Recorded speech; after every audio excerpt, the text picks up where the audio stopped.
Alright, ladies and gentlemen, and welcome to your Monday Night Raw review. I'm doing this review late on Monday night, so it's being done early actually. Pretty much this show was dull and boring as usual. It's been for the last couple of months, and I have to say, very disappointing. There was some moments it was great. There were some matches that were really good.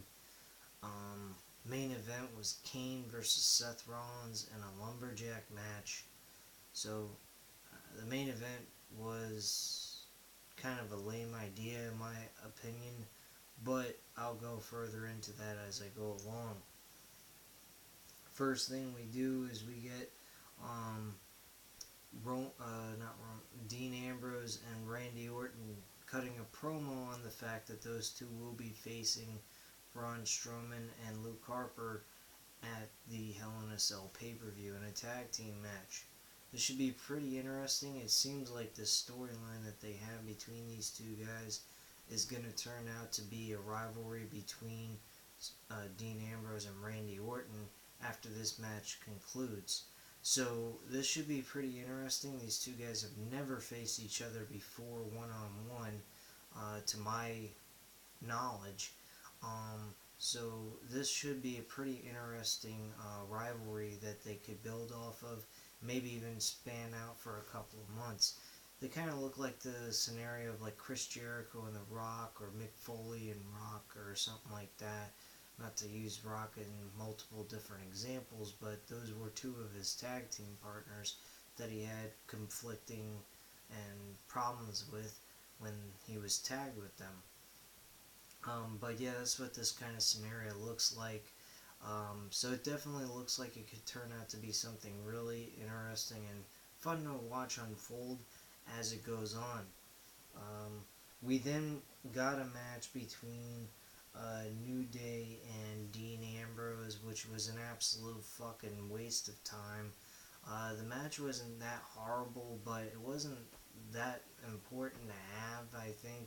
I think the New Day is being shoved down our throats way too much. They're in every aspect of the show, almost like in every hour they're in some sort of segment or doing something on the show, which to me is a little annoying, aggravating. It's like Vince McMahon's way of saying fuck you to its audience with these three annoying goofballs that me personally I can't stomach, and I don't have any care in the world for them being the tag team champions.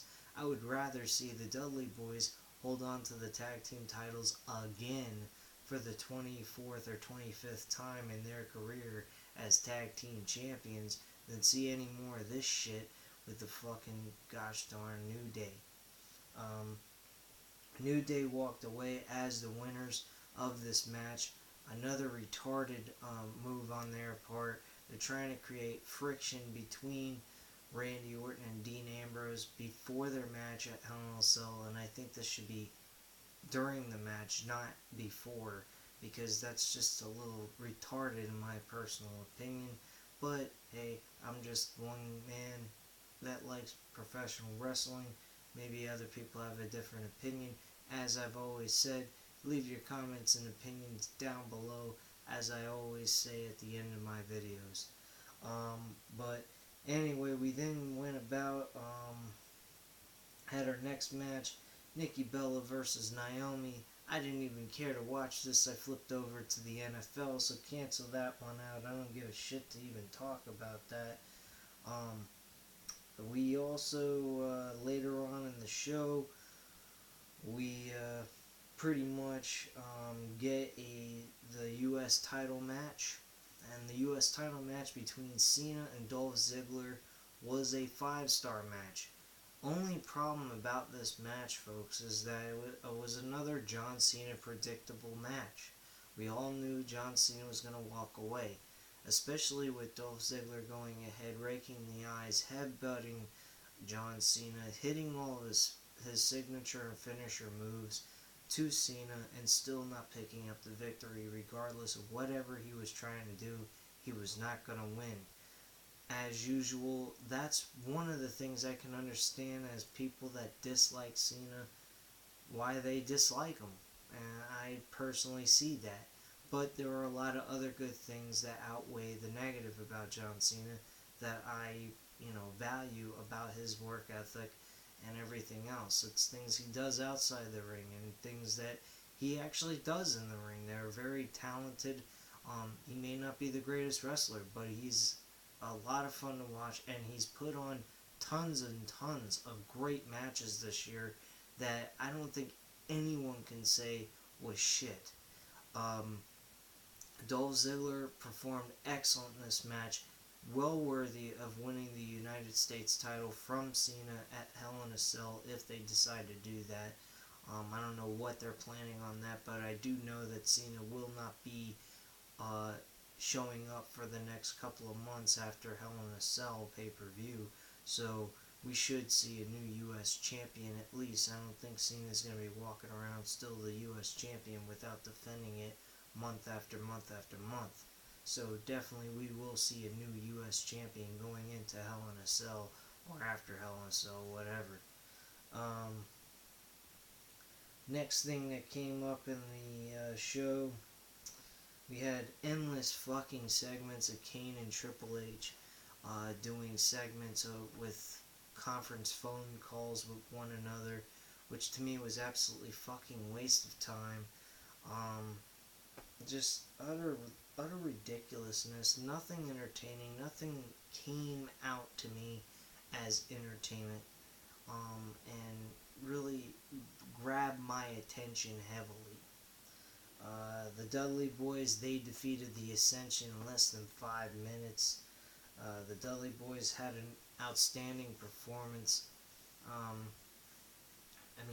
Not outstanding performance, but they look like they should become the WWE Tag Team Champions at Hell in a Cell.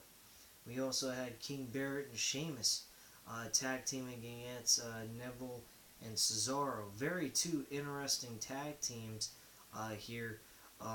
Definitely like the combination of Wade Barrett and Sheamus. I think these two guys would be great together as a faction.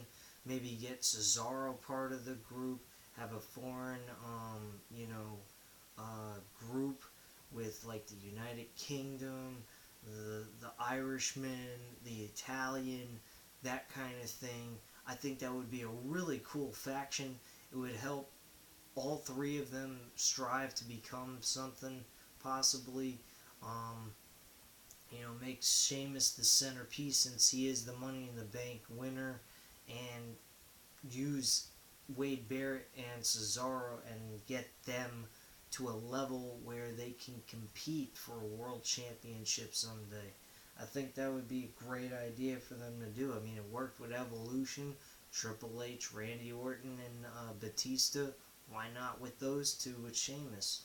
I think that would be a great idea on their part.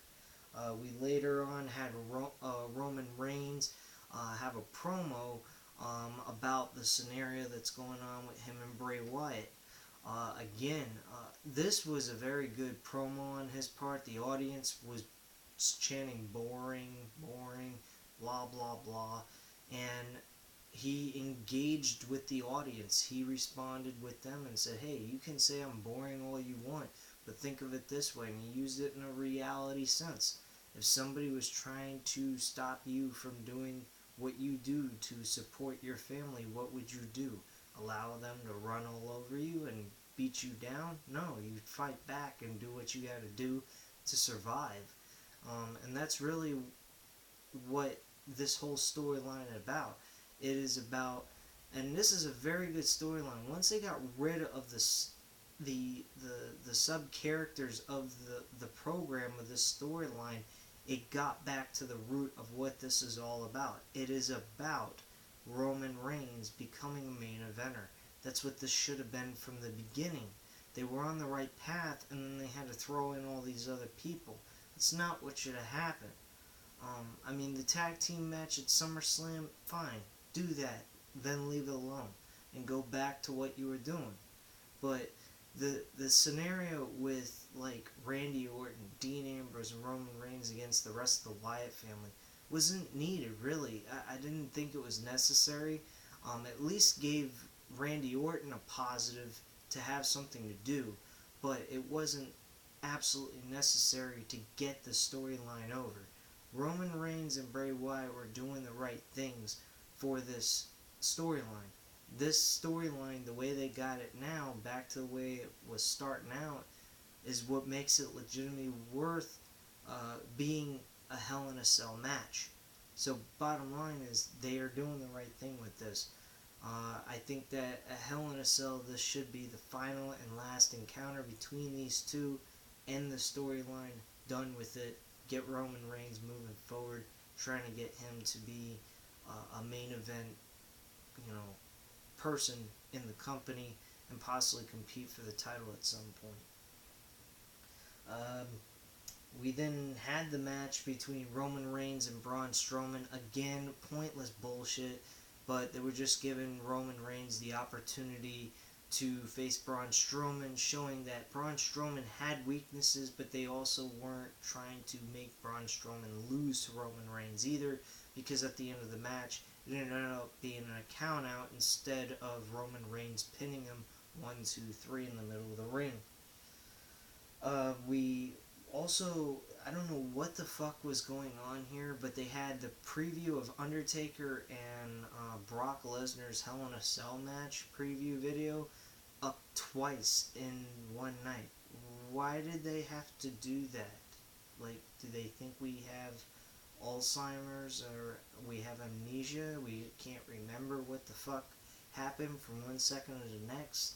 I mean, this is just completely idiotic.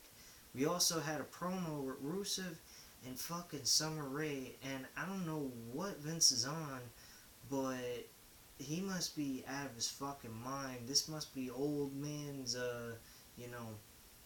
storyline writing bullshit here, because they throw in reality and mixing it with a storyline with Lana being married to Rusev, which is true in real life. They're actually getting married, and you got, fucking Summer Rae finding out about this while they were in the middle of the storyline when they were already married, or getting married at that point. Just completely idiotic, fucking dumb bullshit.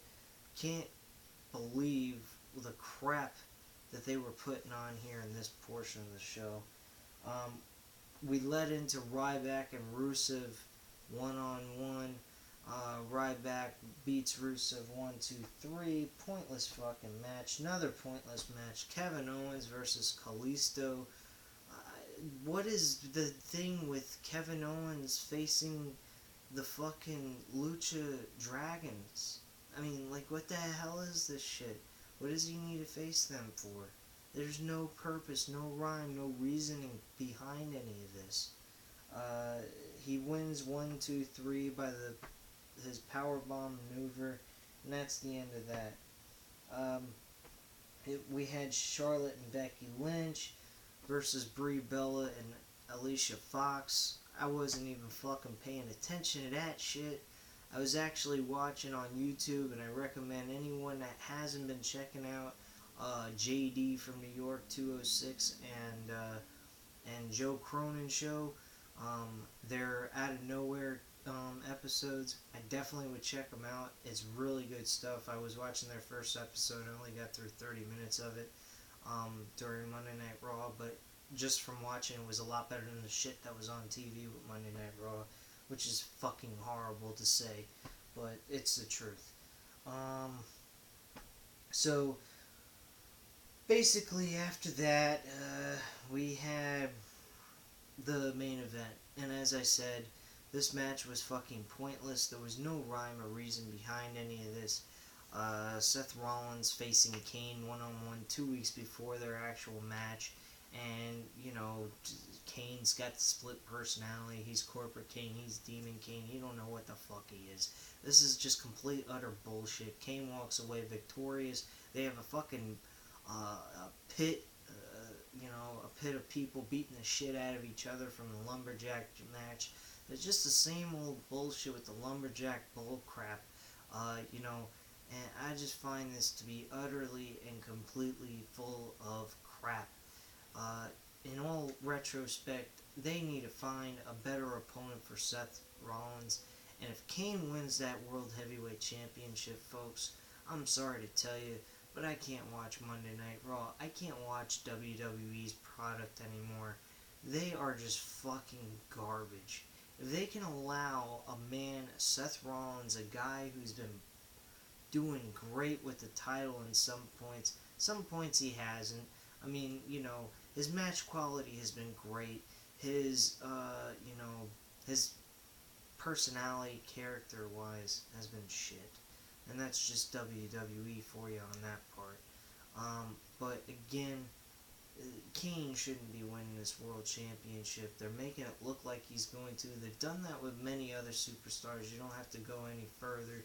You look at JBL and Booker T back in 2004 leading into Survivor Series. Booker T was kicking JBL's ass 4 weeks in a row, and then at the pay-per-view of Survivor Series, JBL walked out victorious and retained his WWE Championship. Hopefully this is the same scenario, because I sure as hell do not want to see Kane walking around with the championship, because if that's the case, folks, I am no longer watching WWE's product until another time, or if I feel like maybe switching over and looking at it. If that happens, folks, don't worry about it. I will still try to tune you in any kind of wrestling content, because as you all know, this is World of Wrestling. This isn't WWE Wrestling. This is World of Wrestling. That's my purpose. My reason is to talk about professional wrestling of any kind. TNA, ROH, any kind of information I can come up with to talk about. If you haven't checked out my video on the wrestling news of the week, you should check that out. It's in my video column. Check it out. It's not too far down.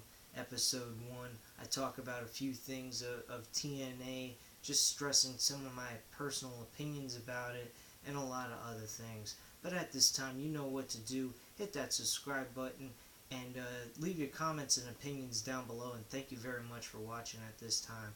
Have a great night, guys. Bye.